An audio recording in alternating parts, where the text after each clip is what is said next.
Olá, meu nome é Carolina, sou psicóloga do Tribunal de Justiça desde 2011, sou mestre em educação, sou especialista em psicologia jurídica e atualmente curso uma pós-graduação em terapia familiar sistêmica. Eu vim aqui hoje conversar com vocês principalmente sobre a atuação do psicólogo dentro das varas de família. Eu elaborei um programa com alguns aspectos básicos que eu gostaria de tratar. A gente vai ter talvez uma limitação de tempo, mas eu espero abarcar todas essas temáticas. Então, eu vou pincelar brevemente os tópicos que eu vou estar tratando com vocês. Inicialmente, eu gostaria de falar um pouco sobre as normas éticas e técnicas da psicologia. Na sequência, eu vou abordar as questões éticas no âmbito do judiciário. Quero falar um pouquinho também sobre a importância do nosso trabalho junto ao Poder Judiciário, a respeito da credibilidade do nosso trabalho, da importância das nossas ações, dos nossos documentos psicológicos. Vou abordar também, de uma forma breve, os procedimentos que são possíveis na realização de um estudo psicológico ou de uma perícia. Vou abordar também as especificidades da entrevista psicológica e, ao final, eu quero refletir com vocês alguns tópicos sobre a produção dos documentos, resultados da avaliação. Então, no primeiro momento, o que eu gostaria de abordar com vocês é quando que iniciou essa interface da psicologia e do direito. Então, na psicologia, houve alguns booms que a gente percebe ao longo dos anos. Existiu um boom da terapia comportamental cognitiva, a gente passou por um boom da neuropsicologia e atualmente a gente está enfrentando um boom, uma onda da psicologia jurídica. Então, tem aumentado muito os números de capacitações na internet, de pós-graduações que podem ser feitas de forma presencial e de forma online. E a gente pode estar pensando que a psicologia jurídica ela está nascendo nesse momento, mas isso não é a verdade. A psicologia jurídica ela nasce junto com uma primeira lei que regulamentou a profissão do psicólogo. Então, a lei que regulamentou a nossa profissão é a Lei 4.119, que foi aprovada lá em 1962, Estamos há 62 anos aí com a profissão regulamentada. E no artigo 2, o que a lei traz é que é competência do psicólogo a colaboração em assuntos psicológicos ligados a outras ciências. Então, esse artigo, ele traz justamente essa ideia de que o profissional de psicologia, ele é o profissional capacitado para esclarecer questões a respeito da ciência psicológica para outras ciências, No nosso caso aqui, a ciência jurídica. Outro documento que regulamenta a profissão de psicologia é o Decreto 53.464, que foi promulgado em 1964, então há 60 anos atrás. Esse documento ele traz que uma das atividades possíveis para o psicólogo é a realização de perícias e a emissão de pareceres sobre a matéria de psicologia. Aqui tem dois conceitos bem importantes, A perícia e a emissão de pareceres. Mais adiante eu vou abordar isso de uma forma mais profunda, mas eu já alerto vocês de que qual seria a diferença básica. A perícia ela é realizada no sentido de uma consulta em que o magistrado faz acerca de algum tema, de alguma questão dentro da psicologia.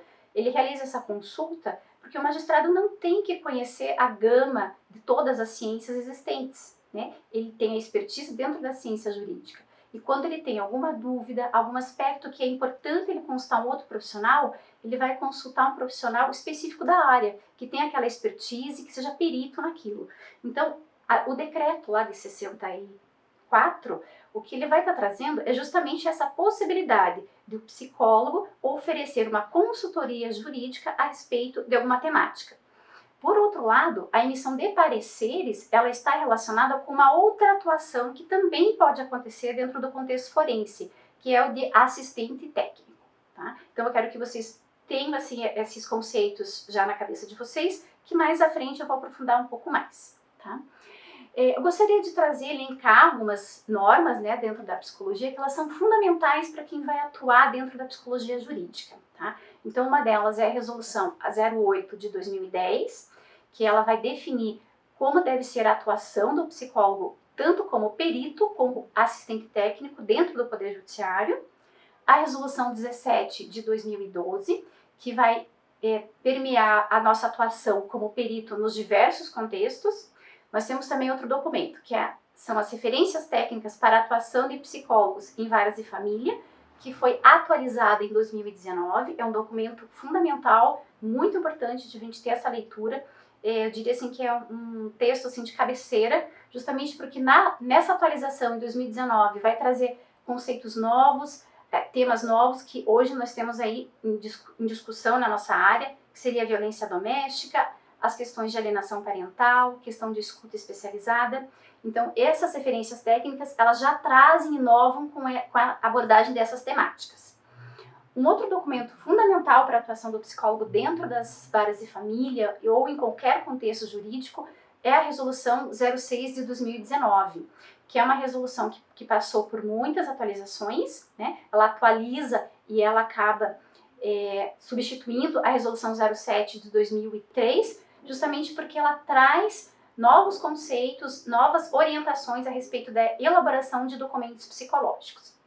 E para finalizar as minhas indicações ali de leitura, né, de normas que nós temos a respeito da nossa atuação no contexto jurídico, eu cito a nota técnica 04 de 2022, que é uma nota técnica muito recente, em que ela vai orientar os psicólogos a respeito dos impactos da lei de alienação parental e a nossa prática, não só no contexto jurídico, mas também no contexto clínico.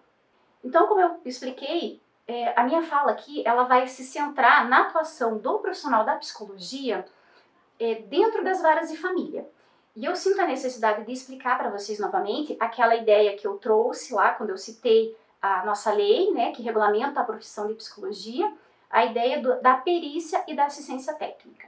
Então, quando a gente pensa nesse contexto forense, né, do Poder Judiciário, um profissional de psicologia dentro da vara de família, eu tenho uma cena processual, em que eu tenho uma parte que a gente chama que é o requerente, que pode ser uma mãe, pode ser um pai, pode ser uma avó, e alguém que é requerido, né, que também pode ser um pai, uma mãe, uma avó. Então, o requerente, ele está solicitando um direito, né, ele está requerendo da outra parte um direito, uma responsabilidade, uma demanda que ele gostaria que fosse atendida, e o magistrado, ele se encaixa nessa cena processual como sendo a pessoa que vai decidir se aquele direito deve ser exercido ou não e a forma que ele vai ser exercido. Aonde que entra o papel do psicólogo nesse cenário? Nós temos aí duas situações, duas funções básicas.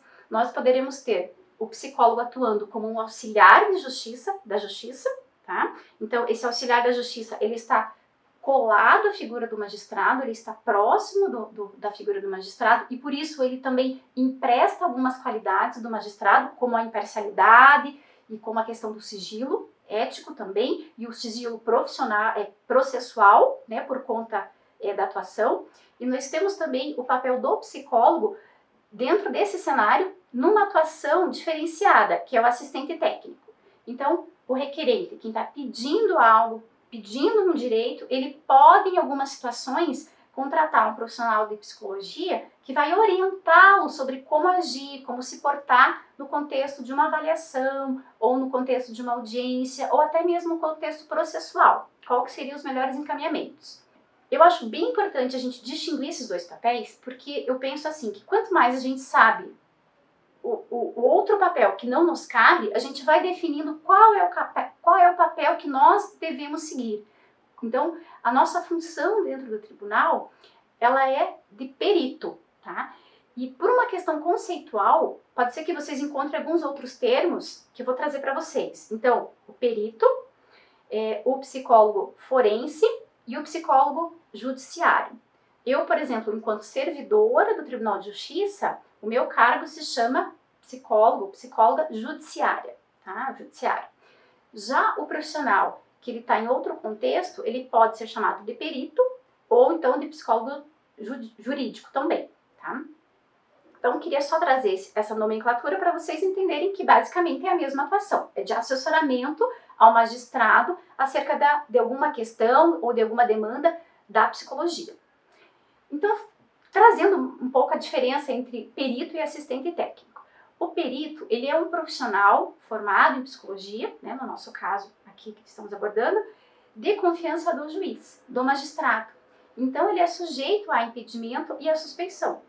Já o assistente técnico, ele é um profissional que é de confiança da parte. Ele está ali para ajudar a parte no processo. Então, ele vai ter uma característica diferente, né? Enquanto que o perito auxilia o juiz nas decisões judiciais com imparcialidade, que é a característica que ele vai emprestar do magistrado, o assistente técnico, ele tem interesse em auxiliar a parte naquela causa, naquele processo, naquela causa. Então, ele tem interesse em que aquela pessoa ganhe aquela causa, aquele processo. Então, só aí a gente já observa diferenças bem grandes. Enquanto o perito tem que ter uma postura imparcial, o assistente técnico não precisa ter essa postura de imparcialidade. Justamente porque o trabalho dele preconiza que ele tem que auxiliar o cliente dele a ganhar aquela causa.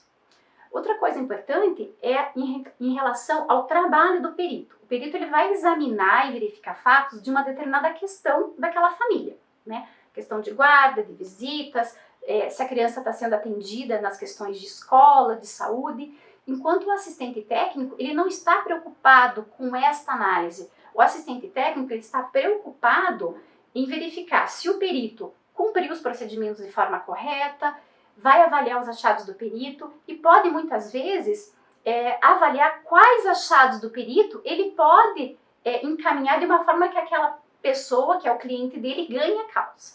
Então, os objetos são diferentes. Então, essa questão da imparcialidade e do interesse de causa para o assistente técnico faz muita diferença na atuação profissional dessas duas atividades. Outra coisa importante pensar é que o perito ele tem uma relação de compulsoriedade com o examinando, com a pessoa que ele está atendendo, com esse pai, com essa mãe. Porque essa pessoa muitas vezes não escolheu passar por estudo psicológico ou pela perícia. É uma demanda que veio muitas vezes do advogado, que veio de um promotor ou até mesmo do magistrado, né? Enquanto que a relação do assistente técnico com o cliente dele, com aquele pai, com aquela mãe, é de uma busca espontânea. Então, o pai ou a mãe vai até aquele psicólogo e solicita espontaneamente o trabalho. Então, essa diferença também é fundamental. Outra coisa importante é o produto desses dois trabalhos. Enquanto que o perito tem como produto um laudo psicológico, porque é resultado de uma avaliação psicológica, o produto do trabalho do assistente técnico é um parecer psicológico, em que ele examina o laudo psicológico produzido pelo perito. Tá? Outra coisa bastante importante é que às vezes a gente tem profissionais que pensam assim, eu atuo na clínica há 10 anos, eu atuo na clínica há 15 anos, então eu vou atuar agora na jurídica e vai ser tranquilo. Estou habituada a atender famílias, estou habituada a atender pais, mães e crianças. Mas o trabalho tem diferenças que são muito importantes. Então eu trago para vocês aqui 6 aspectos que são citados pela autora Sônia Rovinski. Esses aspectos eles delimitam bem claramente essa diferença entre a atuação do psicólogo no contexto clínico e no contexto jurídico. A primeira coisa é o escopo do trabalho. Então o objetivo, né, da avaliação psicológica, por exemplo, na clínica, muitas vezes é de identificar ou alguma dificuldade daquela pessoa, uma dificuldade, às vezes, cognitiva, comportamental, e a base é que a pessoa está se submetendo àquela avaliação para que ela tenha uma melhora, um progresso do comportamento ou do desempenho. Por outro lado, quando eu tenho uma avaliação psicológica no contexto forense, basicamente essa avaliação ela está investigando a possibilidade daquele pai ou daquela mãe de exercer um direito. Né? Como no caso da guarda, aquele pai ou aquela mãe tem possibilidade de exercer a guarda daquela criança, ele tem competência parental, ele atende a necessidades biopsicossociais daquela criança. Então, essa diferença é fundamental. Enquanto na intervenção, a pessoa que se submete àquele momento na clínica, ela está colaborando com o profissional da clínica, no contexto jurídico, muitas vezes você não tem essa colaboração, porque a pessoa tem um interesse naquela causa. Ela quer ganhar aquela causa de guarda, ela quer ganhar aquela causa em que ela está solicitando, por exemplo, um direito de convivência. Outra coisa importante, outro aspecto importante de diferença na atuação jurídica e clínica é a perspectiva do cliente. Enquanto no contexto clínico, o psicólogo está ouvindo, tem aquela escuta direcionada para o cliente, para a pessoa atendida, e a perspectiva é daquela pessoa, né? É só aquela pessoa. Não tenho, por exemplo, na clínica, de repente, uma situação em que uma mãe se queixa, né, por exemplo, do ex-marido. Na clínica, dependendo do contexto, é inadequado eu chamar o ex-marido para perguntar: ah, é verdade que você fez tal coisa? Ou é verdade que você age dessa forma com ela? Então, na clínica, você fica muito preso à perspectiva do que é relatado pelo cliente, as percepções que aquele sujeito traz para o profissional de psicologia. Já no contexto jurídico, a minha perspectiva, ela se amplia, eu consigo extrapolar essa minha perspectiva de atendimento. Então, além de avaliar aquele pai, aquela mãe, eu tenho a possibilidade de ouvir aquela criança, eu tenho possibilidade de ouvir alguém da família extensa, como um avô, como uma avó, eu tenho possibilidade de ligar, ou fazer contato, ou ir até uma escola para verificar as questões que foram trazidas pelo pai, pela mãe. Eu tenho condições de repente, fazer contato com a rede de proteção, com o conselho tutelar, com a unidade de saúde, com o CRAS, e eu consigo ampliar a minha perspectiva. Então, na clínica, a perspectiva ela é muito restrita ao cliente, enquanto que na perspectiva jurídica eu tenho a possibilidade de ampliar, eu consigo validar os dados que aquela pessoa me traz. Outro aspecto importante que eu retomo, e vocês vão ouvir eu falando disso ao longo da minha fala, é a questão da voluntariedade e da autonomia. Enquanto que na clínica o sujeito vai até a clínica para a realização de psicoterapia de uma forma voluntária, ele tem autonomia, ele quer melhorar um comportamento, dentro do contexto jurídico, eu tenho essa demanda que muitas vezes não é daquele sujeito. A demanda é do advogado da outra parte, a demanda do estudo é do promotor, às vezes é do magistrado, e isso faz uma diferença muito grande, porque a gente tem aí um procedimento que ele é coercitivo. Então, os dados nesse contexto que eu coleto têm riscos em relação à validade. Então, esse é um outro aspecto muito relevante que está relacionado com o aspecto anterior, de voluntariedade e de autonomia. Então, como esse sujeito que eu estou entrevistando, avaliando, não tem uma voluntariedade, uma autonomia, ele não tem uma busca espontânea, é muito comum eu ter que avaliar o quanto aqueles dados têm validade ou não. Eu tenho um risco em relação àqueles dados. Por quê? Porque aquela pessoa tem interesse na causa. Aquela pessoa quer nos aparentar ser um pai, uma mãe perfeito. Ele quer ganhar a guarda, ele quer ter direito de visita. Então, existe um risco em relação aos dados coletados. E é importante que eu saiba disso, até para eu sinalizar no meu laudo psicológico, até que ponto que eu consegui validar esses dados ou até que ponto não. De repente as falas estão muito discrepantes, de repente a escola não me deu informações que são compatíveis com o relato dos pais, e isso é importante a gente constar no laudo. O laudo psicológico, ele tem limitações, o nosso trabalho tem limitações, e ele não precisa ser perfeito. O quanto mais nós tivermos muito claro qual que é a realidade daquela família e as dificuldades que a gente encontrou na avaliação e pontuar isso no laudo, melhor será o nosso trabalho, ele terá melhor qualidade técnica. Às vezes o profissional pode ficar ansioso em dizer assim com toda certeza um aspecto ou outro, não vamos ter essa certeza, e é importante marcar isso,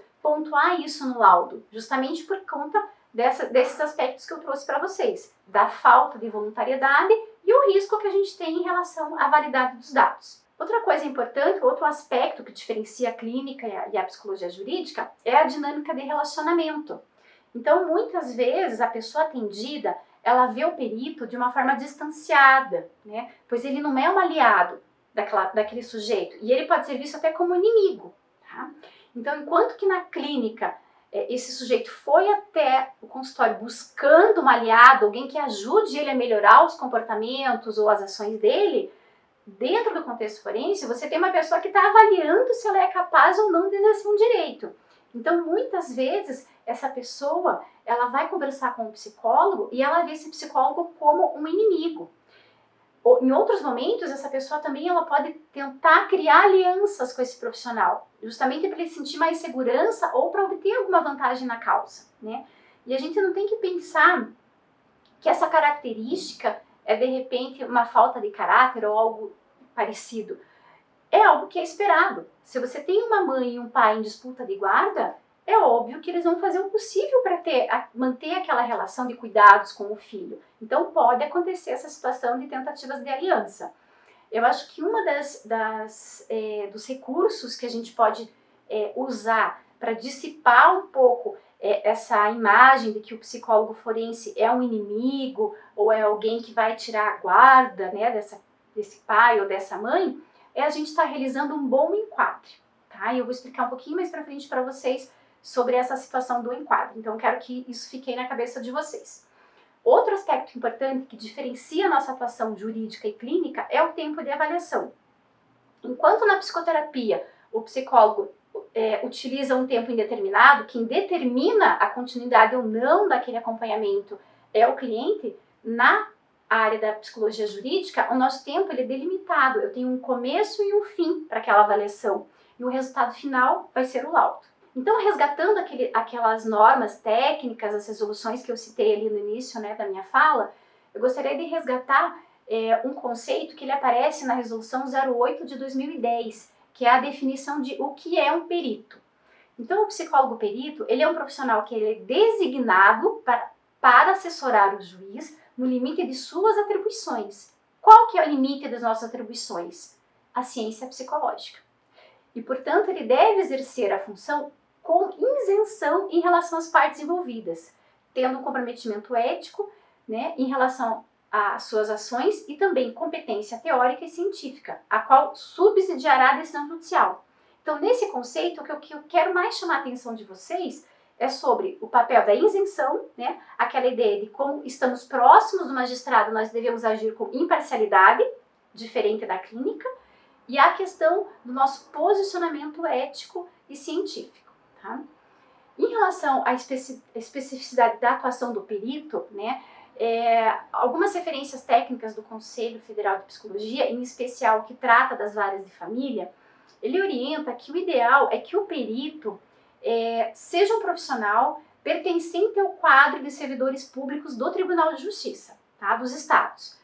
Quando isso não é possível, esse próprio documento, as referências técnicas, aponta, né, relembra que o próprio Código de Processo Civil trata da possibilidade de indicação de profissionais da psicologia para estar atendendo as demandas de perícia quando eles são devidamente cadastrados, né, no CAJU, que é o Cadastro de Auxiliares da Justiça.